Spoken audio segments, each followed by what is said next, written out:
I'm falling out of love with my girlfriend who refuses to work or improve her life at all, but ending things would leave her homeless as she has nothing going for her. I, 24 male, met a girl, 22 female, in a community college class when I was 20. We came from very different backgrounds. I was middle class trying to find a cheaper way to go to college, and she was living in almost poverty going to school because she was forced to by her parents who were threatening to kick her out. She dropped out about a year into her schooling while I continued and finished. During her first year we formed a relationship and she moved into my apartment more or less. Her relationship with her parents is pretty much non-existent and she has little to no outside friends besides one or two women she knew from high school, who are deadbeats in my opinion. I make around $80,000 a year so we live relatively comfortably, but there's still some strain on finances.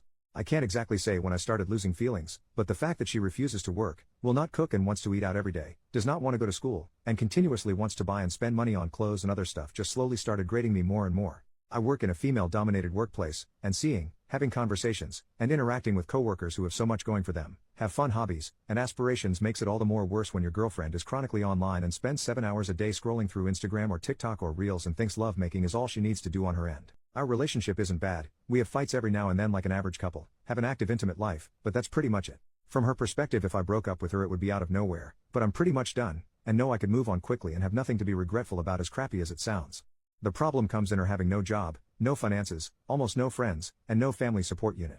I'm not a monster, I don't want to make someone virtually homeless, but I don't want to be stuck with someone who has nothing going for them either. I don't know what to do. Edit. Thank you for all the advice in this post. I'll talk to her tomorrow about this and start the process of working this out. Update the next day. When I made that post I was having an extremely bad day and didn't expect it to blow up like it did, so I don't think I was able to give her a fair defense. Also I got dozens of messages, ranging from asking me to hand out her contact info so they could take her in as a live-in girlfriend who satisfies all their personal needs, to helpful advice telling me to start hiding anything valuable. When I had said that she had come from poverty, her father is a laborer while her mother also lives a similar lifestyle to how she lives now. Their home is maybe 1,100 square feet and in a terrible place in town, and given her father's past ultimatum, I don't think he will take her back as she hasn't been back home in years. Yes, I have talked to her about this, since January maybe 3 times. Either by gently telling her it would be nice if she went out more to find a hobby at the very least, to flat out saying she was wasting away on her phone and that she needs to get a job or go back to school. Each time she either changed the subject, makes it a joke, or follows through for a couple of days before going back to her usual self. She is a kind partner, who asks me about my day, always tries to make me laugh or lighten the mood when I get annoyed, and generally shows a lot of affection. Which makes me feel terrible when none of that works anymore, and I just see her as another person. Now for the confrontation. Last night when we were both getting ready for bed, I didn't take my clothes off and instead just stood there telling her we needed to talk. At first she was just smiling and jumping up and down on the bed with her knees thinking I wasn't as serious as I was, but eventually she was able to read the mood. I told her something wasn't feeling right anymore, that I've tried to make this work and be patient with her for the past few years, but I didn't know how much more time I was willing to spend waiting for her to get a job, go back to school, or just get a hobby if anything. I told her that it annoyed and grated me that she just didn't seem to care about herself, and that I hated that she had no goals or aspirations. This was probably the first time in a long time she was as attentive as she's ever been during this conversation, and agreed to whatever I was saying, even also giving suggestions on where she can apply, what courses were starting to interest her, and even said I could look over her as she submitted applications online to make sure she wasn't lying. In her head it seemed like I was still willing to make this work, and a part of me believed this would finally be the moment that she would change. So it made the next part even harder for me and for her. At first I told her I didn't love her the same way, which slowly but eventually led to me saying I didn't feel anything at all about this relationship and was jaded. I was tired and wanted a fresh start with someone who was more goal-oriented, and wanted something more out of life. When she realized what I was getting at, she started to cry and asked why I didn't mention this sooner, and I said I've always asked her to cook, to go out with me to try something out, or to just go back to school, even when I offered to pay for her classes. Anything. She said she understands that part, but was upset why I didn't say it was leading to me losing interest in her, because from her perspective it seemed as if I still loved her all the same. She started apologizing, saying she wasn't in the right mental state and saying nothing was motivating her, and she genuinely had no interest in any hobbies. The only thing she liked was spending time with me, which is all she looked forward to in the day when I came home. None of this was really affecting my emotions besides making me feel uncomfortable, so I tried to continue by saying, I think her lifestyle would be better with another person, but she immediately cut me off and became more panicked. She started to apologize again for what she's done and said she would be a better girlfriend, that she would go with me tomorrow to wherever I wanted to go, and would look for courses in August that she could start doing. But she did not want to lose me since she had nothing else in life, and absolutely hated that I stopped loving her. There were so much tears and snot that I said we would have this conversation again when she calmed down, and we eventually did in an hour or so. She pleaded to give her 2 months to make a change and give her another chance, and promised that she would change. Again she listed off all the places she would apply to and said she would be a better partner.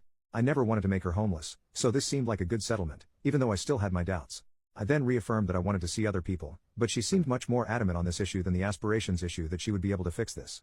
She said just give her a month to try and make the relationship work, and asked me again and again on what she could do to make her love her again, and that she didn't want me to hate her. She said that this was the worst part of it all, in the only person that she had just being done.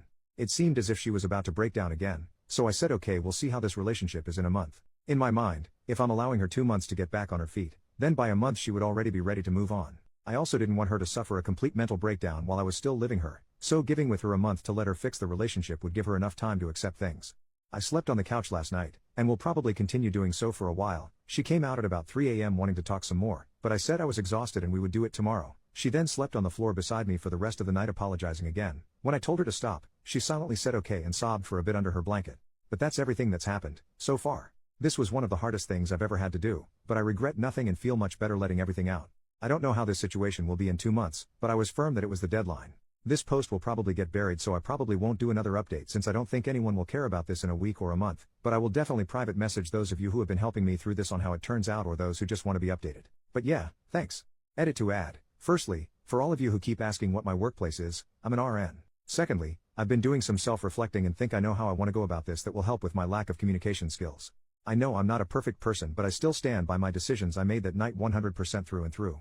Update 3 days from the original. Hello. I have a partner who wants to start taking an interest in baking. She's a bit self-conscious and doesn't like asking or looking for outside help, and I'm kind of clueless in the subject, but I want to be able to find a resource to give some help for her. Are there any YouTube playlists or something similar you would all recommend to get started for someone who has little experience cooking as well? Update 1 week later. Hey all, it's been about a week since my last post and thought I'd give an update. A lot has happened. I find it easier to write than to speak in many situations, so this has been a great way to help my decisions and clear my head. Writing everything down has helped tremendously, and I will continue to do so until this is all over, and I will nuke everything afterwards. After the night confrontation, we didn't really speak all too much at home, with it being dry and awkward for a day or two, but I have been told I'm a workaholic by nature, so it was easy for me to stay at the hospital as a distraction. But in that time she did start to cook again. We weren't in the mood to go out to eat together. Eventually though, I sat down with her after she asked for a more thorough conversation on why I felt our relationship was failing. She promised not to cry or get upset, but wanted me to be 100% upfront so she had a better way of understanding, stating she wanted to try everything to fix this. I was really apprehensive about this, and I can't really explain why, but given being together for 4 years, I wanted to at least make an effort myself out of respect, even though a large part of me was angry for even doing so, as I feel I've never had the same from her. There have been many different camps in my last update, the main ones being kick her out immediately and leave her before it gets worse, try to find a way to fix our relationship, or end the relationship altogether but continue living with someone who would probably become absolutely neurotic. If I was going to let her stay for 2 months, I would absolutely not be dealing with that. I took consideration in all these main advice discussions and read through almost every reply, even the most assumptive, bizarre and downright unhinged Redditor takes. More importantly, I took heavy influence of those who have shared with me their past stories, which either led to them being stuck in loveless relationships for years or eventually being able to overcome their problems and have an even stronger connection. Thank you again for your private messages. I read through a lot of your lives. Now for our conversation. She said she saw something on TikTok where couples put a phone on a table with a timer and wanted to do something similar, for each person to air what made them upset.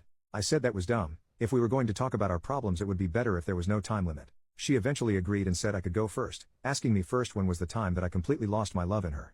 As I said before, it was never one action, but a grating feeling that got worse and worse until it got to this point, and I told her that, so she then asked when was the time I felt the most angry. I said it would take some time to think for me, and she said that was fine.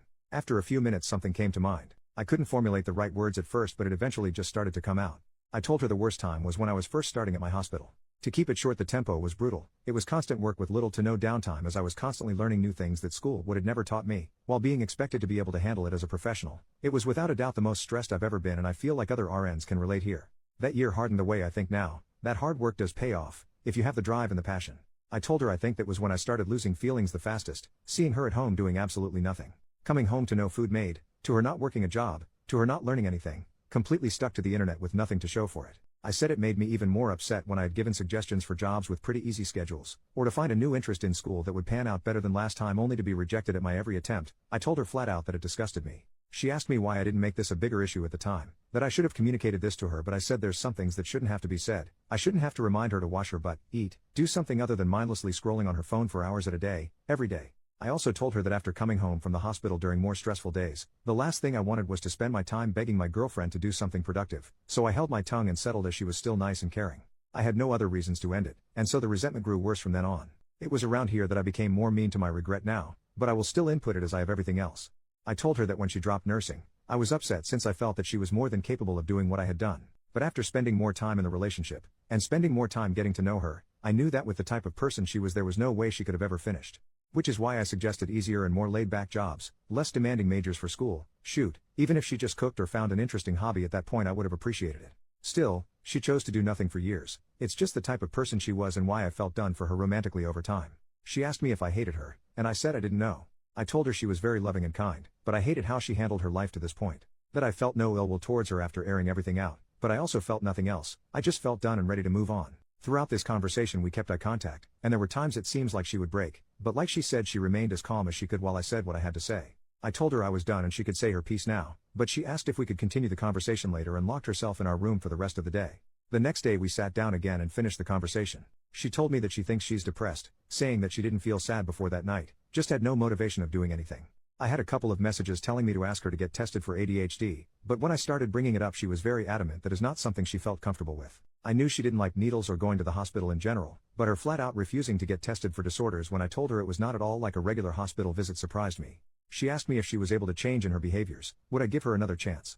I said I didn't know, as I felt nothing right now and didn't know if her doing it would bring any feeling back, especially since it took my breaking point to do so. She asked if there was any compromise, and I told her again, if in a month I felt like there was enough reason to stay together I would, but that there was no guarantee that my feelings would return, but I would match any effort she also put out. She was frustrated by my answer, but I said that's how it would be. She gave me a piece of paper to look at that she was working on last night that had a list of hobbies and interests she wanted to look into, the two major ones being photography and cooking again. She told me that she was looking into these while also showing me her phone, giving proof that she was putting in applications on Indeed and Glassdoor for some entry-level positions that she might get hired in. I told her if she was able to show enough passion or interest in these hobbies that she showed, I would not care about her working, just anything to improve herself. But if she didn't do anything at all, then it would be best to look for a new job to help her if she moves out. I've also been asked in private messages if I have any personal friends to talk to. There's two female coworkers I confide some information in given how many hours we work together at our hospital, and who I completely trust as in my opinion they are extremely grounded. They both said I would eventually get love bombed and this would all go back to how it once was, and that I needed to stand firm with moving on. They're very helpful friends who have even offered to let me stay over for a few nights, giving the reason that I would fall for her manipulation if I continued being anywhere near her in their own words. But it didn't feel right since I'm still technically in a relationship, but I said I would consider it if the situation worsened. But again I find them grounded, so I always try to take their advice to heart. Despite numerous messages from you all privately or openly telling me that this will be a mistake, I want to make the attempt to give this one last try. Though I feel heavily closed and guarded and still feel indifferent with our current situation. But a lot of you have told me this can eventually change with enough work from both parties. I have also taken the advice of those saying to cut off lovemaking, which was my intention from the start anyway, by continuing to sleep in the living room. But each day she has been sleeping on the floor right below me even when I tell her I'd rather be alone with my thoughts, telling me this is something she would not accept. But that's everything so far. Next update will probably be at the month mark as there's nothing else I feel like I need to say for now, just waiting to see if things can get better now that we're working on this somewhat.